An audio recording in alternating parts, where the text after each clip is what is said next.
Views expressed by Hoot and Holler storytellers do not reflect those of Blue Ridge PBS and may contain themes and language not suitable for all audiences.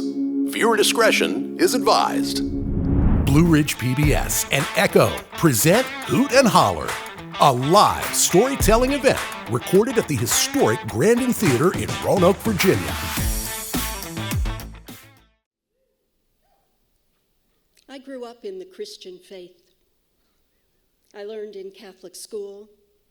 I absorbed a lot of it from my family. I believed. I still do. I believed in the Holy Trinity, angels, and saints, and I believed they heard me when I spoke to them. Some people call that prayer. I was fascinated with the possibility of another world, a realm, a spiritual other that was alongside ours. I was fascinated as long as it was just a possibility. I never dreamed it could be a reality, that someone or something could actually come through and intrude, come to our side, until I had a miscarriage when I was 28. We named the baby Colleen. I was overwhelmed with grief and went into a deep, deep depression. I could barely speak to people, and I absolutely refused to speak to God. My husband, Al, literally drove me to therapy, but it didn't seem to be working really well. So one evening, he sat me down. He was then an Episcopal priest, and he was quite familiar with healing prayer. So he sat me, and he took both my hands in his, and he said, "Close your eyes and let me pray for you." And I did that. The first thing he said after a long silence was, "Imagine you are holding Colleen in your arms." As he said those words, I was somehow transported elsewhere.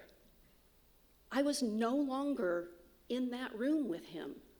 I was sitting on a large, warm rock in the middle of the woods. The sun was streaming through the branches, and I could even feel a soft breeze on my face. It felt absolutely real. And I realized that I was holding Colleen, and she was alive and moving and looking at me. It was marvelous. And then that voice came again and said, "Imagine Jesus walking up to you." My entire body went rigid. I was familiar, too, with healing prayer, and I could kind of see where this was going. And it was someplace that I absolutely did not want to go.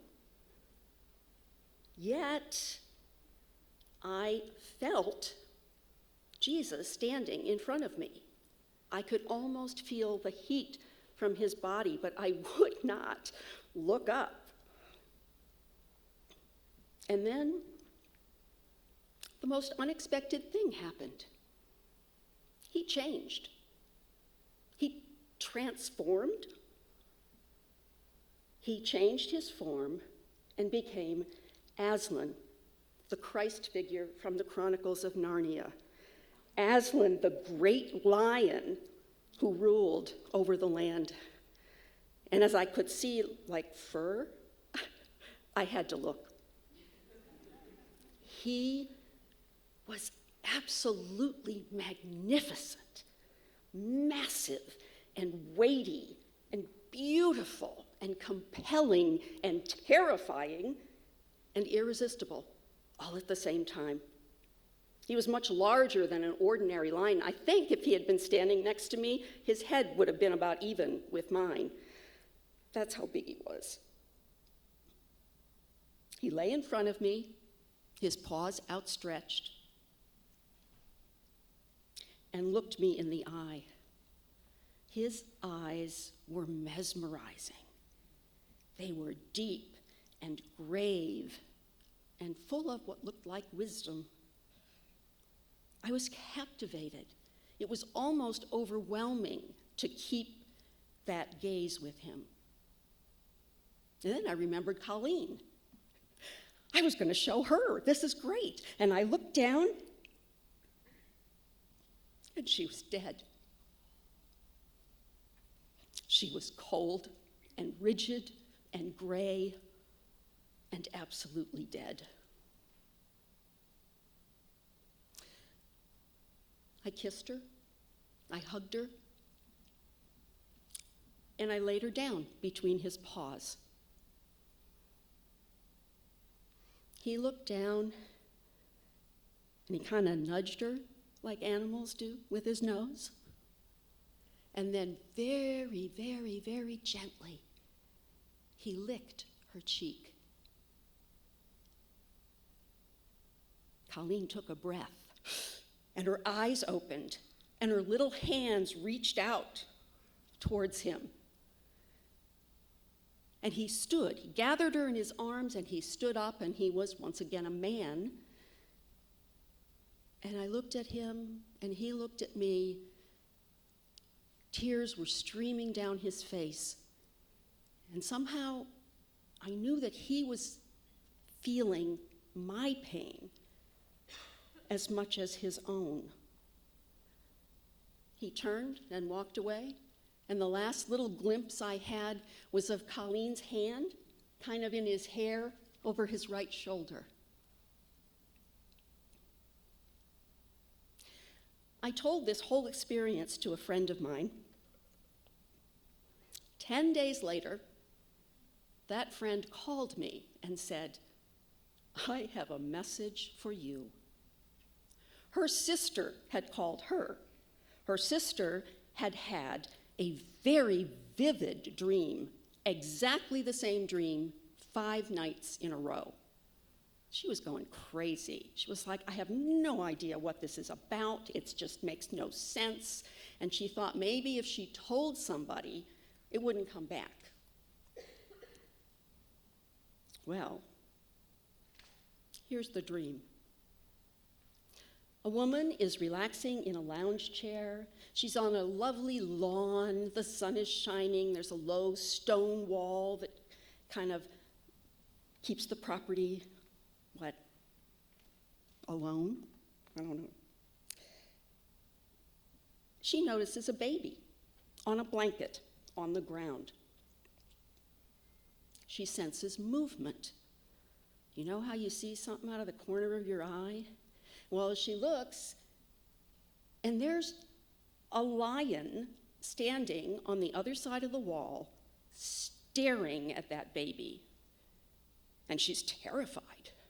She is so terrified that this lion is going to come in and, I don't know, hurt the baby, kill the baby, eat the baby. But like in some dreams, she can't speak and she can't move. All she can do is watch. The lion approaches the child, and he puts his head down, and he nudges the baby. And the baby kind of giggles, and his little arms come up and grab his mane, and they start playing, and they're wrestling around, and as they're doing this, the baby grows and changes into a lion cub. And eventually, they hop the wall together and are gone.